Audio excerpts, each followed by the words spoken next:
Penguasa Alam Kayangan. Bab 38. Judul: Kota Boyolali, Toko Bulan Hitam. Kota Boyolali terletak di daerah timur tengah Pulau Jawa dengan skala 10 kali lebih besar dari kota Klaten. Padepokan dan keluarga kecil didirikan di seluruh kota seperti pepohonan di hutan. Padepokan Sin dan Istana Api Surgawi memiliki cabang-cabang di lokasi ini.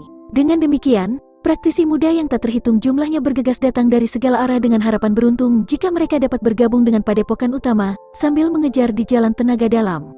Pada hari ini, dari sisi timur gerbang kota Boyolali, seorang pemuda berpakaian hitam perlahan berjalan. Dia baru berusia 16 atau 17 tahun dan masih ada beberapa ketidakdewasaan pada wajahnya. Namun, tatapannya sangat berat dan dalam, dan wajahnya teguh yang tidak sesuai dengan usianya. Langkahnya sangat lamban dan setiap langkah meninggalkan cetakan dangkal pada tanah yang kokoh bersamaan dengan tetesan keringat. Jarak antara Alas Pengging dan kota Boyolali sekitar 350 km dan Gunawan telah berjalan selama lebih dari sebulan. Bukan karena dia tidak ingin cepat datang, tapi karena dia tidak bisa berjalan lebih cepat lagi. Pada hari dia berangkat dari Alas Pengging, Rumini telah memintanya untuk menemukan benda berat yang lebih dari 200 kg. Tapi Gunawan bahkan lebih keras terhadap dirinya sendiri. Dia menghabiskan seluruh koin kuning yang masih tersisa dan langsung membeli sepotong besi yang beratnya 330 kg dari bahan pahat di Alas Pengging. Setelah itu, Gunawan menyiapkan perbekalan dan meninggalkan Alas Pengging. Dia tidak membeli kuda, melainkan berjalan dengan berjalan kaki, dengan potongan besi seberat 330 kilo yang diikatkan di punggungnya. Jika itu adalah untuk seorang praktisi tenaga dalam di ranah cakra sejati, berat ini tidak dianggap banyak. Namun untuk praktisi tenaga dalam di ranah kelahiran cakra, ini jelas bukan bobot yang bisa dengan mudah diabaikan. Hari pertama di mana Gunawan membawa besi, setiap langkah yang dia lakukan akan menghabiskan banyak kekuatan energi. Pada saat yang sama, bahunya akan berada dalam rasa sakit yang tak tertahankan dan tulang punggungnya sepertinya akan hancur kapan saja. Setelah berjalan dengan 400 langkah, semua kekuatan energi akan benar-benar habis. Seluruh tubuhnya akan ditekan ke tanah oleh besi dan dia juga tidak dapat berdiri kembali untuk waktu yang lama.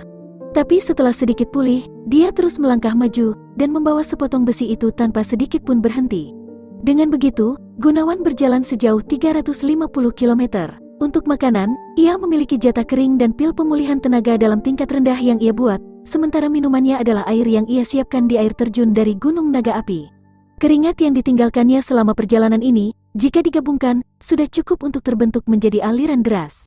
Kemauan Gunawan yang menakutkan mengejutkan Rumini lagi. Itu karena sepanjang perjalanan, Gunawan tidak meletakkan besi di punggungnya bahkan sekalipun.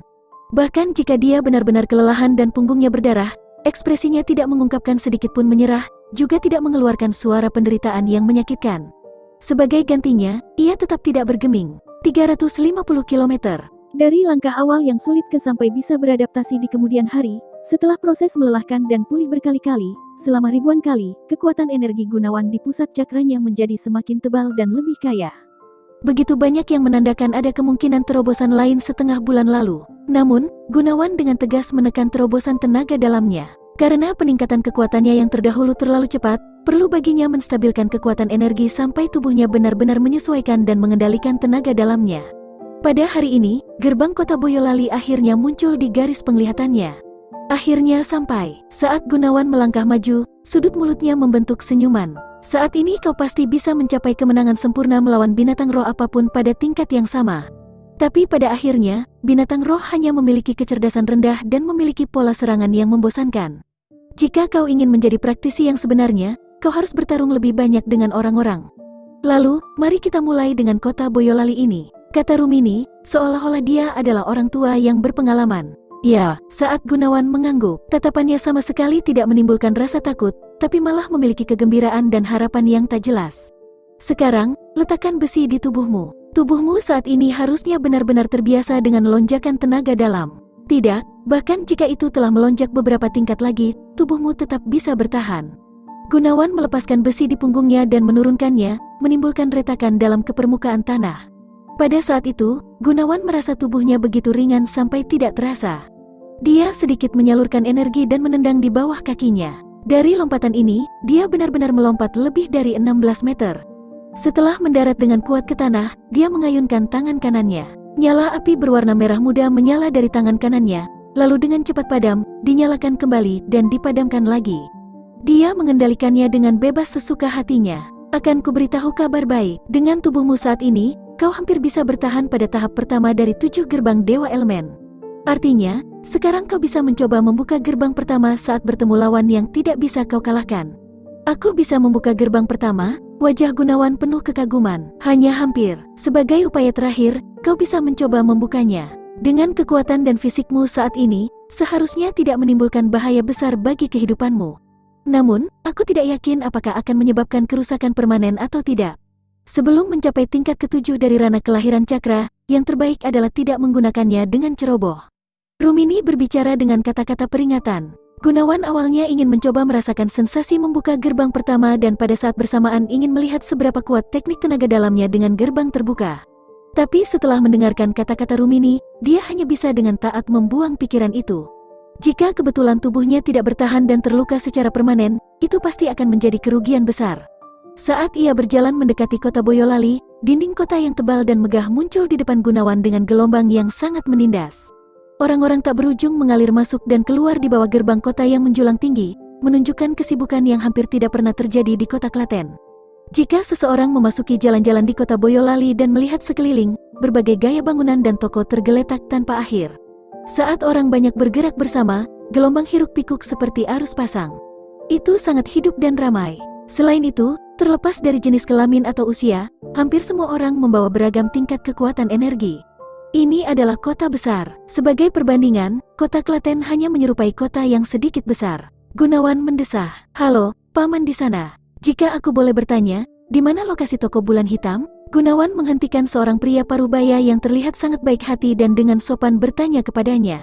Toko bulan hitam, pria itu menilai Gunawan dari ujung rambut sampai ujung kaki. Meskipun pakaiannya yang biasa dan usianya yang terlalu muda membuat dia sedikit skeptis, dia masih mengulurkan tangannya dan menunjuk. Ke barat langsung dari sini, setelah melintasi sekitar 7 jalan, belok kanan dan terus berjalan, maka kau akan sampai. Namun, untuk tempat seperti toko bulan hitam, tidak peduli membeli atau menjual, perlu memiliki modal yang cukup besar. Gunawan mengangguk, mengucapkan terima kasih, dan berjalan menuju arah yang dia tunjuk. Setelah melewati 7 jalan yang sangat panjang, dia berbelok ke kanan. Setelah terus berjalan selama setengah jam lagi, arus orang tiba-tiba menurun. Bahkan atmosfer pun menjadi sangat berbeda. Sebuah tanda besar yang disematkan dengan bulan memudar hitam muncul di garis penglihatan Gunawan. 3 kata toko bulan hitam dilapisi secara horizontal di bawah bulan purnama. Meski hanya 3 kata, mereka membawa kekuatan yang tak dapat dijelaskan. Itu berbeda dengan hiruk-pikuk dan keaktifan di jalanan lain. Tidak hanya jumlah orang yang melewati sangat sedikit, kebanyakan juga berjalan dengan langkah cepat dan dengan mulut tertutup rapat. Bahkan tidak ada orang yang berbicara keras, seolah mereka takut mengganggu sesuatu. Toko bulan hitam ini, benar-benar seperti yang telah dijelaskan oleh kakek. Gunawan diam-diam bergumam pada dirinya sendiri. Markas toko bulan hitam terletak di wilayah terhebat di Pulau Jawa, Divine Garuda Empire. Cabang guildnya telah mencapai setiap wilayah dan kota besar dan terkenal sebagai guild pedagang terbesar di Pulau Jawa. Tentu saja toko bulan hitam tidak sesederhana hanya toko. Untuk membuat toko bulan hitam mendominasi semua Pulau Jawa, orang bisa membayangkan tingkat pengaruh di balik punggungnya. Ketika Sin Bejo telah berbicara tentang toko bulan hitam sebelumnya, dia dengan sangat serius menyebutkan bahwa bahkan keempat padepokan utama itu tidak akan pernah berani mengalami gegabah di toko bulan hitam. Sistem toko bulan hitam sangat ketat. Dalam transaksi, mereka hampir bisa mencapai keadilan mutlak dan tidak akan pernah berat sebelah terhadap satu pihak pun. Namun, toko bulan hitam biasanya hanya menangani barang dagangan dengan nilai cukup tinggi dan tidak akan pernah melirik barang dengan kualitas yang lebih rendah. Setelah mengkonfirmasikan posisi toko bulan hitam, Gunawan pergi ke sebuah pojok tanpa ada orang di sekitar. Dia kemudian mengeluarkan sebotol kecil bubuk obat yang telah disuling sebelumnya dan dengan cepat dioleskan di wajahnya. "Apa yang kau lakukan?" tanya Rumini bertanya. Gunawan tidak menjawab. Setelah dia mengangkat wajahnya lagi, wajahnya yang kelihatan belum dewasa sudah lenyap dan yang digantikan dengan wajah tegak dan tegas dari orang setengah baya. Bahkan tatapannya pun penuh dengan perubahan hidup. Dia juga menggosokkan sedikit bubuk obat ke tangannya, yang membuatnya tampak kusut. Lalu ia mengeluarkan jubah yang agak sedikit usang, lalu mengganti pakaian hitam yang dikenakan sebelumnya dan mengeluarkan topi bambu yang menutupi setengah wajahnya setelah dipakai. "Kau bahkan tahu bagaimana menyamar?" Rumini berteriak dengan takjub. Untuk seorang dokter ajaib, bisa menyamar bukanlah apa-apa. Gunawan tersenyum bangga. Segera setelah itu, seluruh wajahnya menjadi kaku dan sedingin es dan suaranya berubah menjadi serak. Tidak peduli dari mana toko bulan hitam muncul, itu akan selalu menjadi tokoh dari toko di daerah itu, tak ada bandingannya oleh siapapun. Jika itu adalah nilai yang cukup tinggi, toko bulan hitam akan membeli dan menjual apapun. Bahkan mungkin ada pakaian cantik untuk anak perempuan. Ayo masuk dan melihat-lihat. Seperti yang dia sebutkan kata-kata pakaian cantik untuk anak perempuan, Gunawan dengan jelas mendengar Rumini mengeluarkan suara kicauan samar dari burung. Bagi orang biasa, mereka semua akan merasakan rasa hormat yang dalam terhadap toko bulan hitam. Ketika mereka melewati tempat ini, mereka semua akan segera lewat dan tidak berani melakukan gerakan yang mungkin bisa menyinggung toko bulan hitam. Penampilan aneh Gunawan telah menarik perhatian banyak orang. Tapi ketika mereka melihatnya dengan tenang dan mudah masuk ke toko bulan hitam, tatapan mereka yang menatap Gunawan juga dipenuhi dengan sedikit penghormatan. Untuk memiliki modal berdagang dalam toko bulan hitam, seseorang pasti akan menjadi orang yang sangat penting. Bagian dalam toko bulan hitam sangat luas dan keheningannya membawa semacam tekanan yang menjulang.